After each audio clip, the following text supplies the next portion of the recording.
In the first year of Russia's brutal invasion of Ukraine, the world has witnessed countless brazen attacks against civilians by Russian forces. Ukrainian officials say at least 15 people are dead after a Russian rocket attack. A Russian missile strike hit a shopping mall. A Russian missile slammed into an apartment building over the weekend. At least 30 people were killed and dozens of others are still missing. This is the strategy of Russia, to target that kind of infrastructure, to cause suffering, where really, in a military sense, they're actually performing extremely badly. Ukrainian troops are retaking territory and advancing in many areas Russia illegally annexed just days ago. The front lines have shifted from the very outskirts of Ukraine's capital to parts of eastern and southern Ukraine that Russia had taken early on during the invasion. The areas that Ukraine controls are under constant threat of missile, drone, or artillery attacks, and the areas that Ukraine liberates have revealed massacres and mass graves. For every Bucha, for every Kramatorsk, for every Kremenchuk, there are many, many small villages where people have been found shot dead in their houses that probably we're still waiting to discover. And when civilians are attacked, Russia follows the same playbook: deny wrongdoing, and, in many cases, blame Ukraine's government for the attack. And the only common thread between them is that it couldn't have possibly been a deliberate attack by the Russian armed forces on civilians. Scripps News and our partners at Bellingcat have covered both the lead-up to the invasion and the war over its first year, when Russia sent thousands of soldiers over Ukraine's borders and started bombing its cities. For this project, open source data and a wide range of experts in the war zone and around the world take us through a year of conflict and the toll it's taken on the people of Ukraine.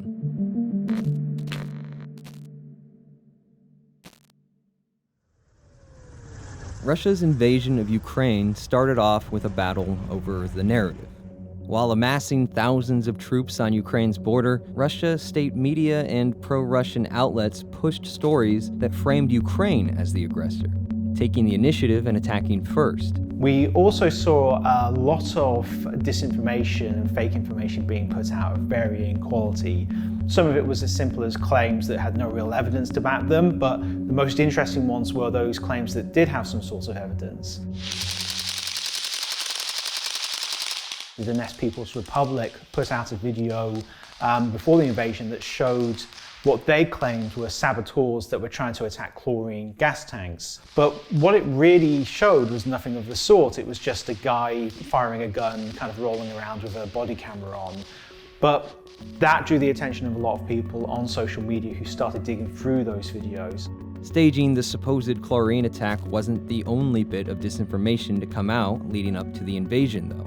Pro-Russian disinformation even went as far as staging a supposed IED attack using cadavers.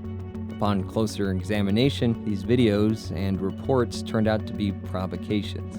Despite the unsuccessful attempts at providing tangible justification for invading, Russia went ahead and did just that on February 24th. Gunfire and explosions have been heard here and in the second city of Kharkiv shortly after the Russian President Vladimir Putin authorized a special military operation. Ukrainian President Vladimir Zelensky has now ordered a full military mobilization in response to this Russian attack. On February 24th, Russia opened its invasion with a barrage of cruise missiles, striking many of Ukraine's major cities, including civilian sites. A tactic that would become commonplace throughout the war.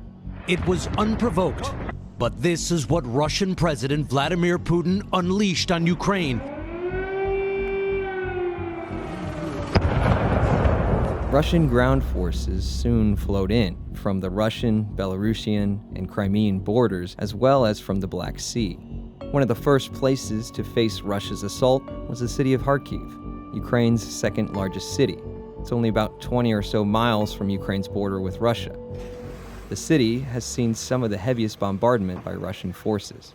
In February and March of 2022, those 2 months were particularly harsh for the city of Kharkiv. In particular, the Saltivka neighborhood of the city was under constant bombardment, which was close to the front lines, but still far enough behind to the point where it didn't seem to make a lot of sense for Russia to target these areas. Primarily, particularly in the beginning, cluster munitions, or the munition of choice, throughout the city.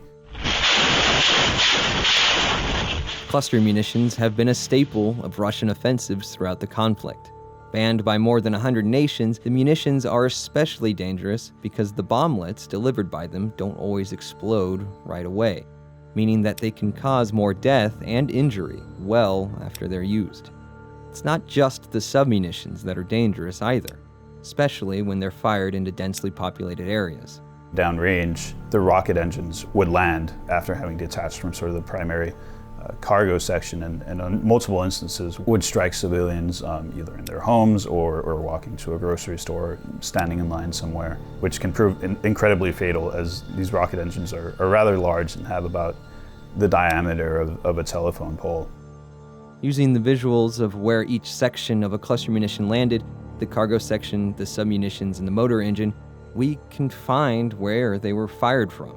The sort of dynamic that we noticed where the cargo section would land in one place and the rocket engines would land in another helped us draw a line to a launch area. And when we had multiple impact sites, we could actually use these impact sites to draw back to the point where they intersect from each impact zone.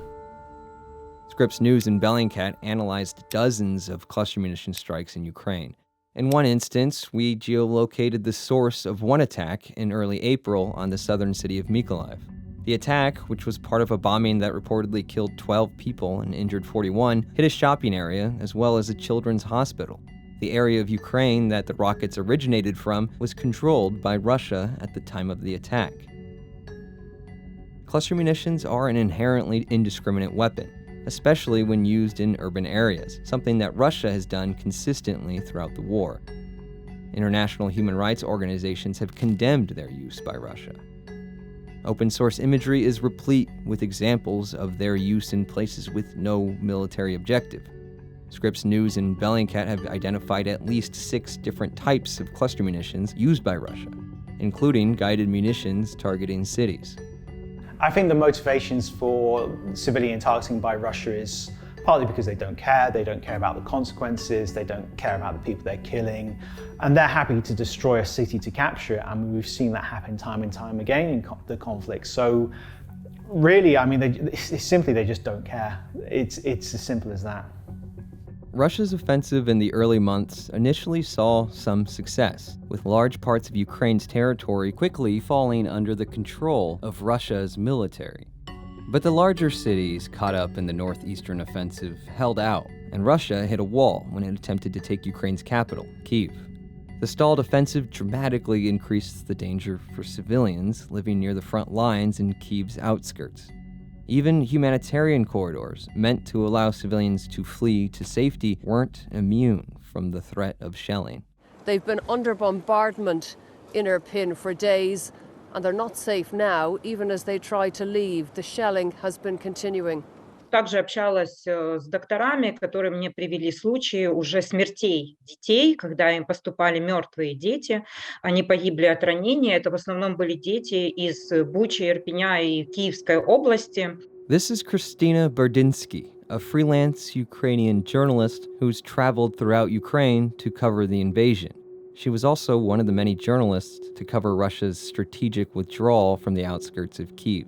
Еще я хотела бы очень рассказать историю про село Термахивка. Оно находится в Киевской области. И вот когда я приехала в это село, попала на эту улицу, я увидела разрушенные дома. И поскольку село было только деоккупировано, вот это когда я впервые увидела кресты, когда люди хоронили своих знакомых и родственников у себя во дворах. И больше всего меня из этого села поразил один двор, который дом был полностью уничтожен этим авиаударом, и там во дворе похоронены 2 сестры.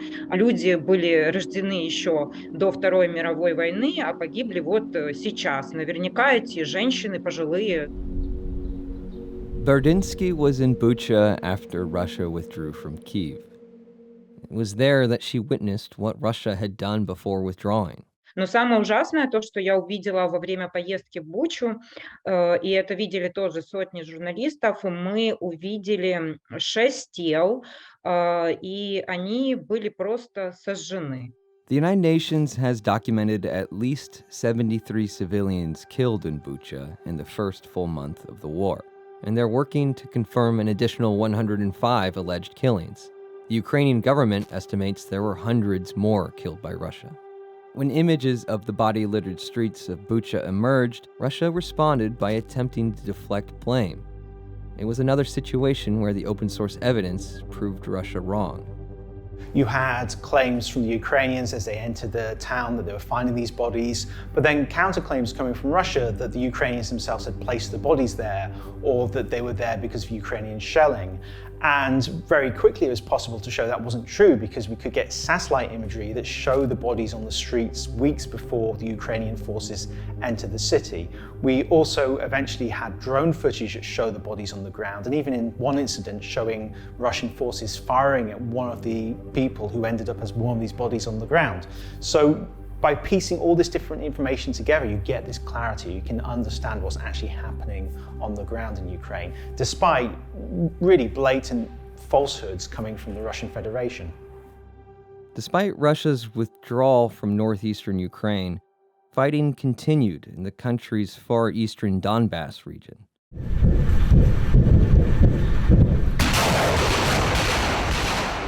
Scripps News and Bellingcat tracked multiple cultural sites that were heavily damaged by alleged Russian attacks in this area. That includes sites such as the famed Svatohirsk Lavra in the Donetsk region, or the Skovoroda Museum in the Kharkiv region. These kinds of attacks can be both a direct form of civilian harm, as was the case with the Lavra, which was housing refugees, or an indirect form of civilian harm, as was the case with the Skovoroda Museum, an important part of Ukraine's cultural history. Cultural heritage is often discussed as a part of Ukrainian morale and discussions around Ukrainian identity. And it's very easy then to look at a destroyed church or a destroyed museum and say, well, why are we worried about these things? Why don't we worry about the lives of civilians? But cultural heritage is about the lives of civilians. For every museum, there are hundreds of people who are part of that. There are people who stay in small villages to try and save artifacts from, being burnt to a crisp after the museum has been shot by munitions. When we reported out our story on damage to cultural heritage in June, the United Nations had identified at least 139 damaged cultural sites. The UN has since identified almost 100 additional sites that were damaged, with their tally now sitting at 236 sites. And as damage to the Ukraine's cultural sites increased, attacks against civilians far from the war's front lines continued. On June 27th, a Russian missile struck a shopping mall in Kremenchuk, a city in northeastern Ukraine. Ukraine's president, Volodymyr Zelensky, said there were 1,000 people inside at the time of the strike, and at least 20 people were killed, with many more injured.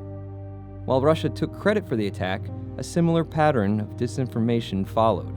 With Kremenchuk, we saw initially a very confident response that this was, in some way linked to the Ukrainian military. And then when it turned out that there were mass casualties, there was a kind of defensive, kind of petulant reaction that, well, even if there were, then it can't have been deliberate. Гражданскую инфраструктуру. Министерство обороны России очень четко и понятно разъяснило, что на самом деле произошло. Бомбили ангар, куда прибыло американское и европейское оружие и боеприпасы. I think that it was an attempt to simply muddy the waters so that in 20 years' time people will say, well, there are lots of versions. Who are we to say? Who are we to define the truth? As fall started, Ukraine began what would become a largely successful counteroffensive in the Kharkiv region in the northeast and the Kherson region in the south. The counteroffensives culminated in the liberation of the city of Kherson, a strategic provincial capital that Russia had taken early on in the war. As Ukraine's army retook territory, it also came across signs of civilian attacks carried out by Russia. Російським військам дали можливість необмеженої влади і безчинств. і чим більше триває термін окупації, тим більше росте гора трупів на цій території. This is Katerina Lichkyukhyad, a journalist who covered the liberation of the city of Izium in Ukraine's Kharkiv region. Like Bucha, mass graves were eventually discovered here after Russia was forced to withdraw.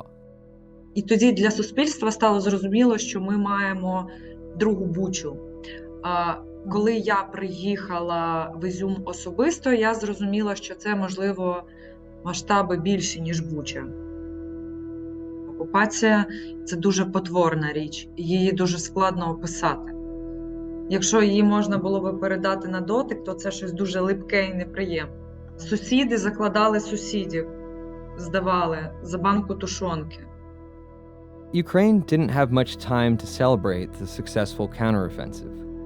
Russia started receiving Iranian-made loitering drones in October and used them to target Ukrainian infrastructure in cities in swarms.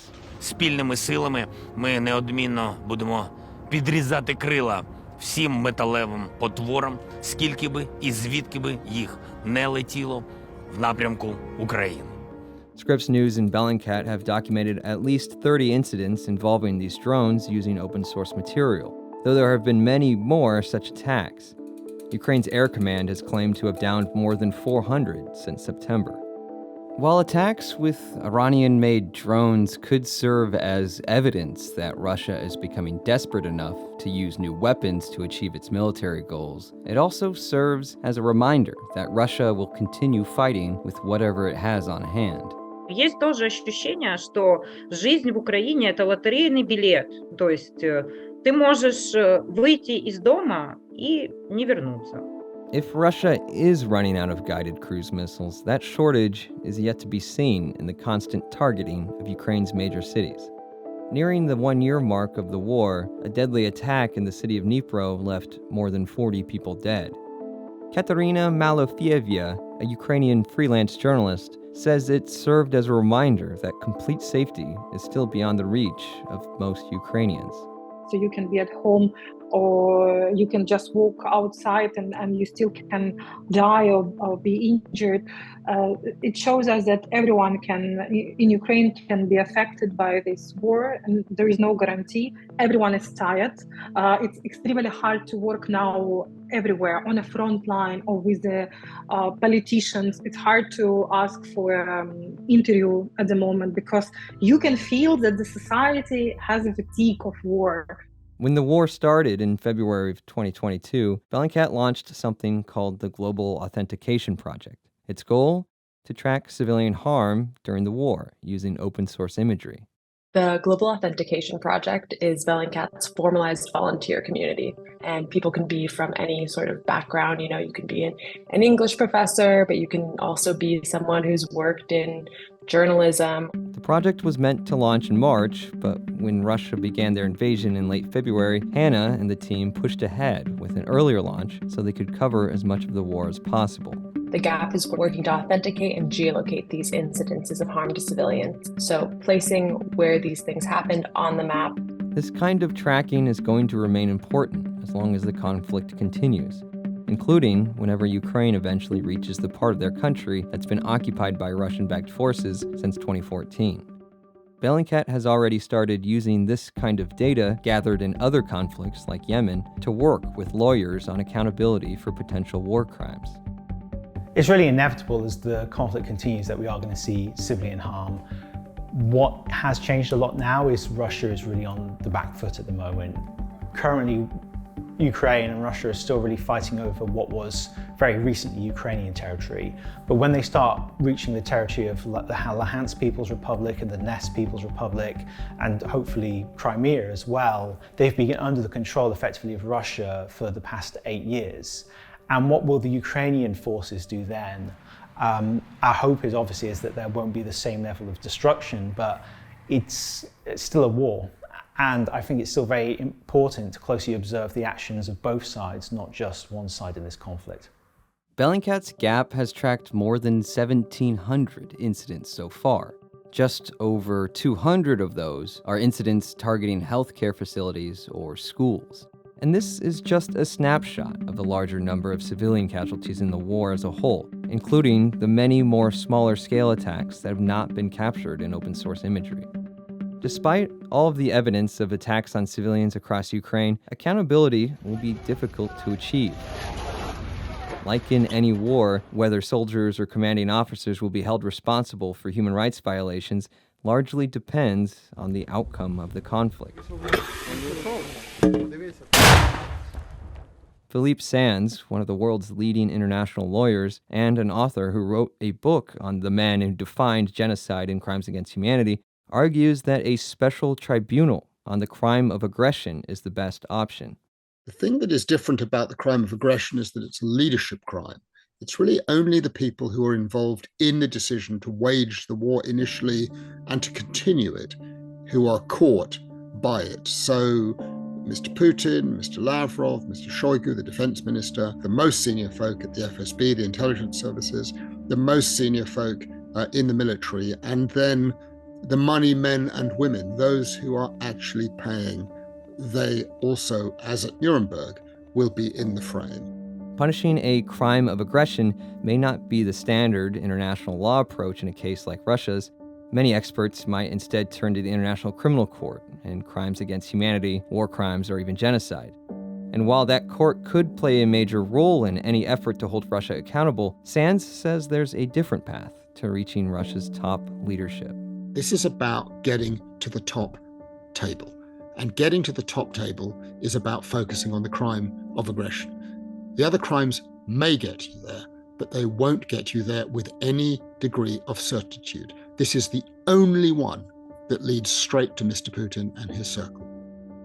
We need to really kind of think of accountability as a many kind of year, if not decade-long process, but it's something that I think compared to Syria and other conflicts I've worked on, there's a much greater chance of achieving accountability.